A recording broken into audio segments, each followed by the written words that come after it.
So we're down to two. So next speaker is Mr. Hai Van Tran. He's the Asian American voter. He's going to give you a little bit of perspective of what's going on and how you think about Mr. Trump. Ladies and gentlemen, as a Vietnamese American, it is really an honor for me tonight to represent Asian Americans for Mr. Trump. But I have to tell you up front that I am an independent voter. I came here in 1979 as a legal refugee from Vietnam, running away from the communists. And 5 years later, in 1984, I became a U.S. citizen and voted in every election. But every election, I vote for the candidate. I don't vote for the party. Whoever I'm most comfortable with, and I think the policy is good for Virginia, for the country, for the world, I vote for him. That's the reason why this election, after following the primary of the Republican as well as the Democrat, I decided to vote for Mr. Trump this November, and I'm going to tell you why.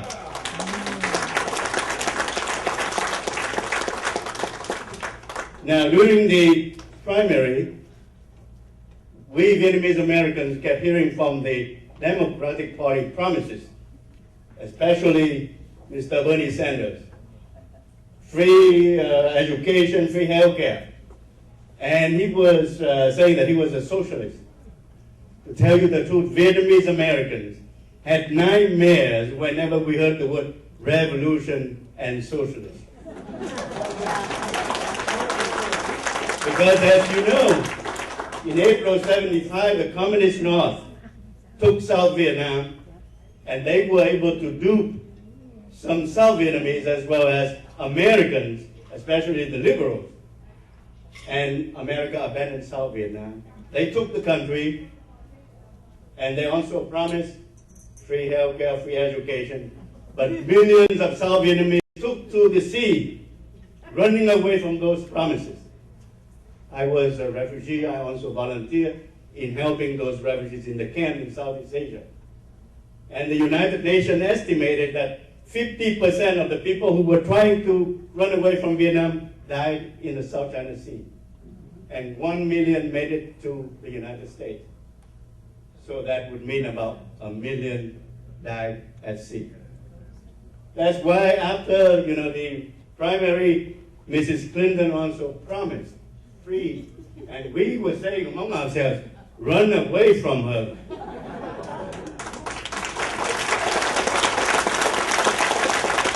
Now, I came here, went to school, made my life again, and I work in the computer industry, so we have a special saying, WYSIWYG, which is what you see is what you get. And that's the feature that attracted us to Mr. Trump. He was doing politics only, 16 months, 17 months? He is not a career politician. He spoke his mind, he spoke the truth, whether you like it or not. If you don't like him, don't vote for him, but he tells you the truth. The other candidates, I've been following them, they twisted their tongue so much because they wanted just to tell you what you want to hear. And they promise you, every community, every ethnic group, what you want, they will promise you. A gentleman was mentioning about the Hispanics support going down. I was following it.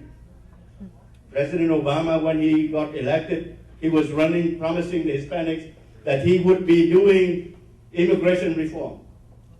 But during his first term, when both houses of the Congress were in Democratic hands again, he did not have any immigration reform at all.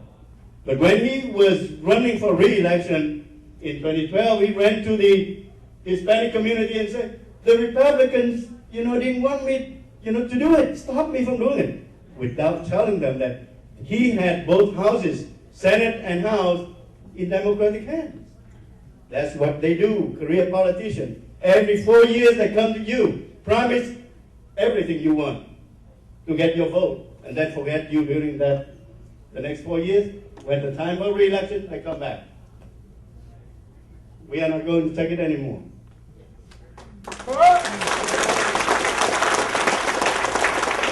Now we are in the most intense period of the general campaign, starting with the debate Monday night. But before talking about the debate, let me get up a few things again, Mrs. Clinton.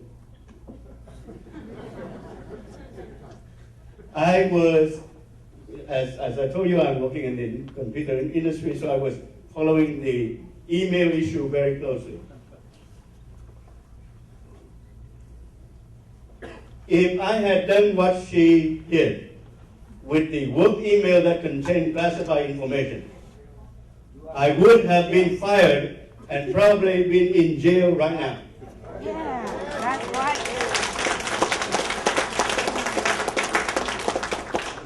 And I read the FBI report when she interviewed her. She invoked the phrase, I can't recall, more than 36 times, more than 30 times. I really have respect for those attorneys who can use those terms very conveniently. Another thing is that on the night before she fainted at the memorial event in New York, she gave a speech to the banking fat cats on Wall Street, standing behind the banner saying, "Stronger together," right? You saw that picture. And then we heard the report that she was calling half of the Trump supporters, she put in a basket of deplorables. The other half she put in the desperate. So she kind of denigrated 100% of the Trump supporters. But the thing that upset me most is that she called us irredeemable. Mrs. Clinton, only God can judge me redeemable or not. How dare you?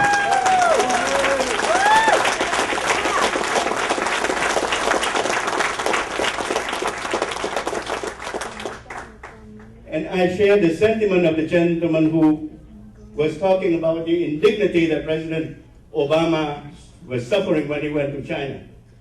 I was asking myself, what has happened to the foreign policy of the United States that after 8 years of President Obama, the president went abroad and they treated him so shabbily? Disrespecting the president means disrespecting United States of America herself.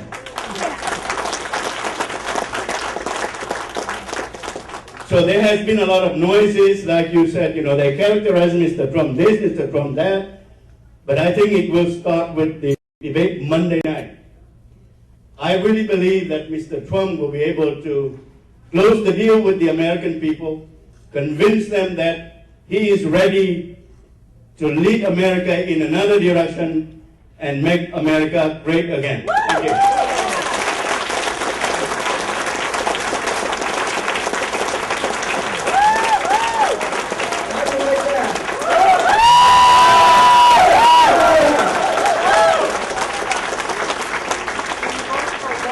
You know what I was thinking when he's wrapping that up?